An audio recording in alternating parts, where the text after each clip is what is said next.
சகாயம் பெற்றேன், உதவி பெற்றேன், பாடி உம்மை துதிப்பேன்.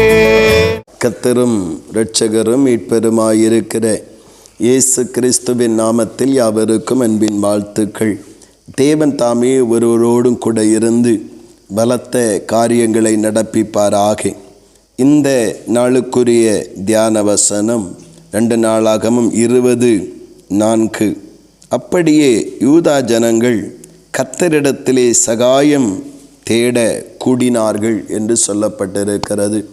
தேவனுடைய நாமத்தினாலே யோசபாத் அரசாட்சி செய்து கொண்டு வருகிற அந்த நாட்களிலே அம்மோனியரும் மோபாபியரும் அவர்களோடு கூட அம்மோன் புத்திரரின் அடுத்த தேசத்தார் எல்லாரும் ஒன்று கூடி ஒரு பெரும் கூட்டமாக யோசபாத்திற்கு எதிராக, அந்த ராஜ்யத்திற்கு எதிராக அங்கே யுத்தம் பண்ண வருகிறார்கள்.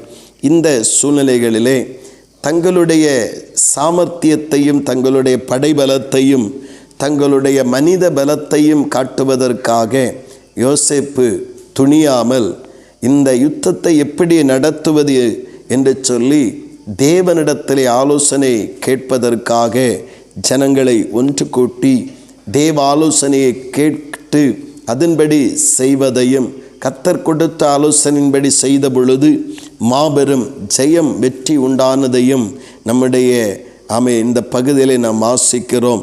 கர்த்தருடைய நாமத்தினாலே அந்த இந்த யூதயா தேசத்தின் தலைவனாக ராஜாவாக இருந்த இந்த யோசபாத்தினுடைய செய்கைகள் வேதம் அதை அழகாக அங்கீகரிக்கிறது.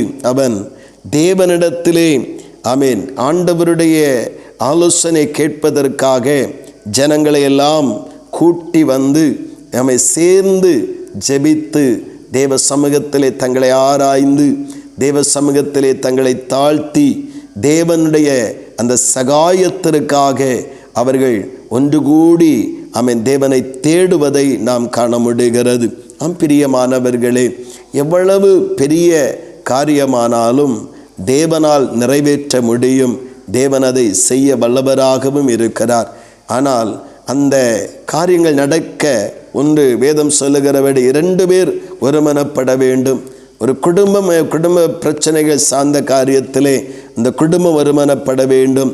சபையை சார்ந்த காரியங்களிலே சபை ஜனங்கள் ஒன்றுபட வேண்டும். ஒன்று கூடி ஜெபித்த பொழுது வேதவசனம் சொல்லுகிறது, அவர்கள் கூடி இருந்த இடம் அசைந்தது. பேதுரு சிறைச்சாலையில் அகப்பட்டிருக்கும் பொழுது சபையார் எல்லோரும் ஒன்று கூடி ஜெபம் பண்ணின பொழுது பெரிய ஒரு விடுதலை, இயற்கைக்கு மேலான ஒரு விடுதலையை தேவன் பேதுருவுக்கு கட்டளையிட்டார் என்று வேதத்திலே நாம் வாசிக்கிறோம். பிரியமானவர்களே, இந்த சூழ்நிலைகளுக்கும் நம்முடைய சுயபலத்தை கொண்டு தீர்மானத்தை எடுத்து அந்த சுயபலத்தை கொண்டு வெற்றியை தேட முயற்சிக்காதபடி தேவ பிள்ளைகளாய் இருக்கிறதான நாம் ஒவ்வொருவரும் தேவனிடத்தில் ஆலோசனை கேட்டு தேவ சமூகத்திலே கூடி தேவனுடைய பாதத்திலே அமர்ந்து நம்மை ஆராய்ந்து அர்ப்பணித்து ஜெபிக்கும் பொழுது கர்த்தர் நமக்காக நல்ல ஆலோசனை தந்து யுத்தம் பண்ண வைப்பார். அந்த நாம் கூடி ஜெபித்த ஜெபத்திற்கு வேண்டிய பதிலை பிரத்யட்சமாக ஜனங்களுடைய கண்கள் காண கர்த்தர் செய்கிற தேவனாக இருக்கிறார். ஆனபடியினாலே நாமும் நம்முடைய தனிப்பட்ட விஷயமாயிருக்கட்டும், குடும்ப விஷயமாயிருக்கட்டும், சபை சார்ந்த காரியங்களாயிருக்கட்டும், நாம் கூடி ஜெபிக்க கூடி தேவனை தேட நம்முடைய வாழ்விலே இடமளிப்போம். அது தேவ சமூகத்திலிருந்து ஒரு பெரிய வெற்றியையும் மேன்மையும் நமக்கு கொண்டு வரும். கர்த்தரும் மகிமைப்படுவார். கர்த்தரும் தம்முடைய வல்லமையுள்ள கிரியைகளை நம் மூலமாய் வெளிப்படுத்தி நம்மையும் மகிமைப்படுத்துவார். இந்த யோசபாத்தை போல ஒரு ஞானமுள்ள சூழ்நிலையை நம்முடைய இக்கட்டான காலங்களில் உருவாக்கி கொள்ளுவோம். தேவன் நம்மோடு கூட இருந்து நடத்தி செல்வாராக. ஆமேன், ஆமேன். செபிப்போம். அன்பின் ஆண்டவரே, நல்ல இந்த காலை நேரத்திற்காக ஸ்தோத்திரம்.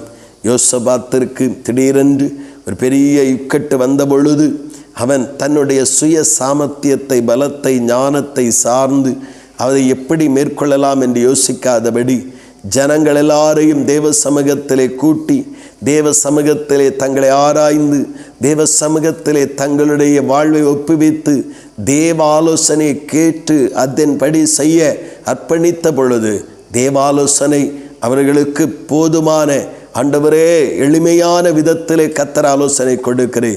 அவர்கள் பாடி துதி செய்ய தொடங்கின உடனே சத்துருக்கள் வெட்டுண்டு விழுந்தார்கள் என்று வேதத்திலே நாம் வாசிக்கிறோமே. தகப்பனே, அப்படியே ஆண்டவரே எங்கள் வாழ்விலும் நாங்கள் எத்தனை பெரிய நெருக்கடிக்குள்ளாக்கப்பட்டாலும் பதறிவிடாதபடி இந்த யோசவாத்தை போல கூடி செபிக்க தேவ சமூகத்திலே குடும்பமானால் குடும்பத்தில் இருக்க 2 பேர் சேர்ந்து சாமி ஸ்தோத்திரம் தாமே சபையான சபை முழுவதும் சேர்ந்து கூடி ஜெபித்து தேவ ஆலோசனை கேட்டு அதன்படி செய்ய எங்களுக்கும் பலனை தாரும்.